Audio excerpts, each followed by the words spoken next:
now they're walking out of here full of confidence, ready to go out and start closing business. I mean, they've probably seen, I don't know, 20 appointments so far with very little to no success. And it was a quick eureka moment here in the office that solved all those problems for it. Essentially how the program works is we're marketing to our subscriber base for our educational firm, which is FEBA, Federation of Federal Employee Benefit Advocates. And they're the largest educational vendor to federal employees about retirement. So got about 3 million federal employees that have subscribed to receiving all of FEBA's content. And essentially how you get plugged in is FEBA launched an FRC designation 2 years ago. And they've been preaching to the federal employees to look for federal retirement consultants because they're the ones who know all about your benefits. So it's a matter of us sending a campaign through FEBA, letting them know that their local FRC, Kelly, is ready to sit down with them and help them out with their benefits. So pretty straightforward.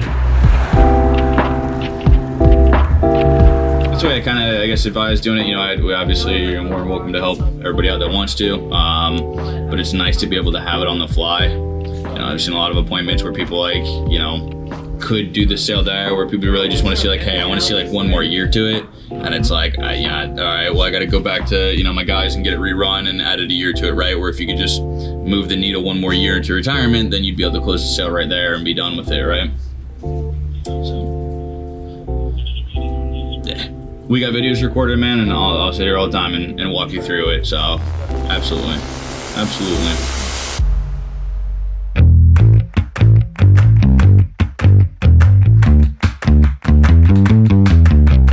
So we just had a rare opportunity where we talked with some local advisors that were struggling with virtual appointments. And we also had an advisor out in Arizona. Okay, we had an advisor out in Arizona that was doing an appointment consultation with, or an appointment with a client or a potential client, a federal employee out in Idaho. I thought it'd be a great opportunity to bring one of our local advisors in that was struggling with the process in to actually see how the process works firsthand. So we actually sat in and did a first appointment with the client, and then we took the information from the first appointment, we flipped it over and treated them as if they were the client in the second appointment. So they saw the first and second appointment, how it plays out A to Z, and now they're walking out of here full of confidence, ready to go out and start closing business. I mean, they've probably seen, I don't know, 20 appointments so far with very little to no success. And it was a quick eureka moment here in the office that solved all those problems for it. So if you are looking at virtual appointments, I want you to know, one, it's possible. Two, if you're looking for help or consultation, Megastar is not afraid to get deep into it with you, sit on all the appointments and show you exactly how it's done. So no excuses. Does it work or does it not work? We'll prove you that it does. You can go to Megastar Advisors website, megastaradvisors.com, or you can go ahead and give us a call at our number 727-940-8804. You can call us at our toll-free number at 866-917-1040. Just ask for anybody at Megastar to tell you how to get in touch with us.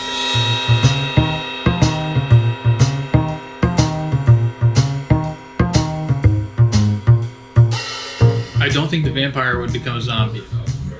Would the zombie become a vampire?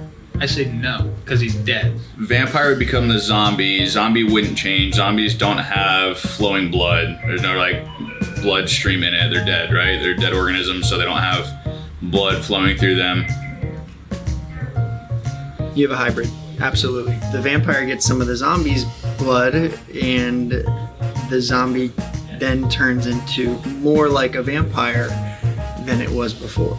You have a hybrid. Yeah, I think the vampire becomes a zombie. There's no real blood coursing through the veins of the zombie. It would just suck in the virus that's infecting the zombie. The vampire would then be infected with that virus because coursing through his gut, or however those teeth work. I'm not exactly sure. My first thought was that they would both become infected. So basically the zombie would become a vampire and then the vampire would become a zombie. That's what I first thought.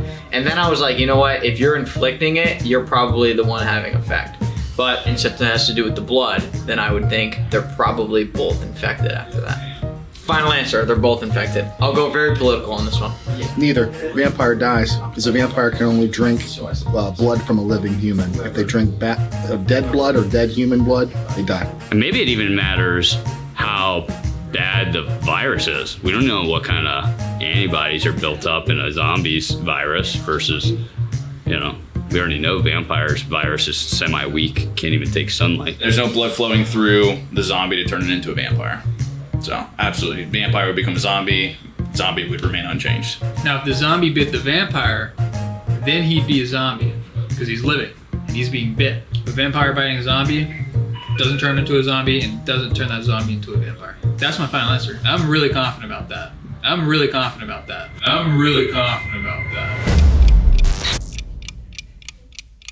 So in my previous statement, I said that vampires are alive. I want to retract that. I think they're actually dead. So if a zombie bit a vampire, I also don't think that would change. Before I said he would change into a zombie because I thought he was alive. Vampires are not alive. I retract that. So neither one would convert the other. Now I'm positive.